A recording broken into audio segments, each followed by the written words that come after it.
கண்ணியத்திற்கும் மரியாதைக்கும் உரிய இறை நல்லடியார்களே, அருமை சகோதரர்களே, தாய்மார்களே, இந்த புண்ணியங்கள் குத்துக் கொடுக்கக்கூடிய பூமான் நபியுடைய புனிதமான வசந்தம் நிறைந்த ரபியுல் அவ்வல் புனித தினத்தின் துவக்க நாள் என்று அருமை நாயகம் ஸல்லல்லாஹு அலைஹி வஸல்லம் அருமந்த வாழ்வின் நெறிமுறைகளை பற்றிய உரையாற்றுவதற்காக வந்திருக்கக்கூடிய சிறப்பிற்குரிய அந்த பெருந்தகையை பற்றி அறிமுகம் செய்ய சொல்லியிருக்கிறார்கள். நீங்கள் எல்லாம் உங்கள் மனதிலே நினைப்பது எனக்கு தெரிகிறது. நீங்கள் ஒன்றும் அறிமுகம் செய்து நாங்கள் அறிய வேண்டிய அவசியமில்லை. இந்த சிங்கை மாநகருக்கும் அப்துல் கஃபூர் பள்ளிக்கும் உங்களை விட அவர்கள் பழமையானவர்கள் என்று நீங்கள் நினைக்கிறீர்கள். உண்மைதான்.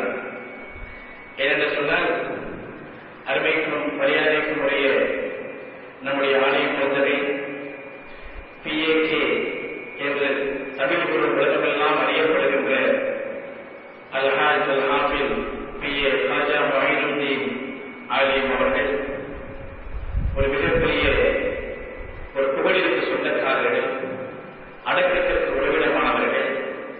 அவர்களை பற்றி அதிகமாக இங்கே கூறிய உங்கள் நேரங்களை நான் எடுத்துக் கொள்ள விரும்பவில்லை.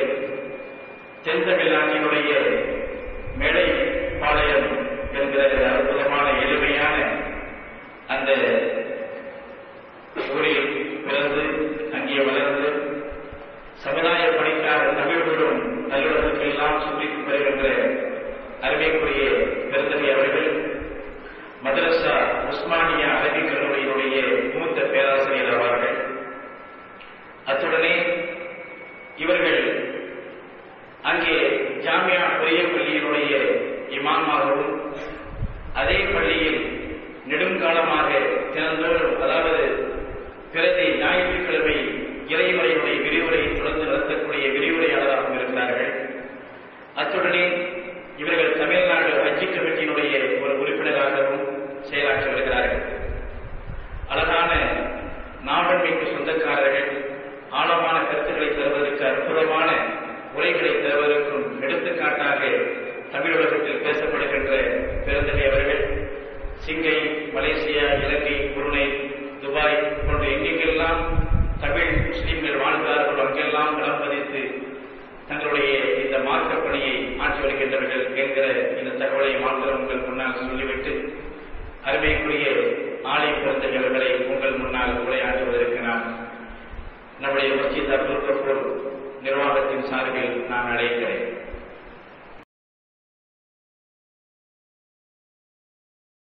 அவர்கள் இல்லத்தில் தங்குகின்ற அந்த நேரத்தில் அதே போல ஒவ்வொரு வருடமும் ஸல்லல்லாஹு அலைஹி வஸல்லம் ஹஜ் செய்தவர்கள் அன்னை ஆயிஷா ரலியல்லாஹு அன்ஹா தான தர்மங்களை செய்வதிலே மகத்தான முன்னோடி. ஒரு தடவை 1,00,000 தீனார் அவங்களுக்கு வந்துச்சு. காலையில வந்துச்சு, மாலைக்குள்ள சதகா செய்து வச்சுட்டாங்க. அவ்வளவு அப்படிப்பட்ட ஒரு உயர்ந்த பண்புள்ளவர்களாக திகழ்ந்தார். இந்த தீனுடைய மார்க்கத்தின் பகுதி, மார்க்கத்தினுடைய இந்த தீனை நீங்கள் இந்த ஹுமைராவிடத்திலிருந்து கற்றுக்கொள்ளுங்கள் சொல்லாது சொல்வார். சத்ரை தீனன், உங்களுடைய தீனில் 2 பகுதியை இந்த ஹுமைராவிடத்தில், ஆயிஷா நாயகத்திலிருந்து கற்றுக்கொள்ளுங்கள் சொல்வார். திருமதியில் ஒரு ஹதீஸ் வருது, மா அஷ்கல் அலைனா சுஹாப ரசூலில்லாஹி ஸல்லல்லாஹு அலைஹி வஸல்லம்.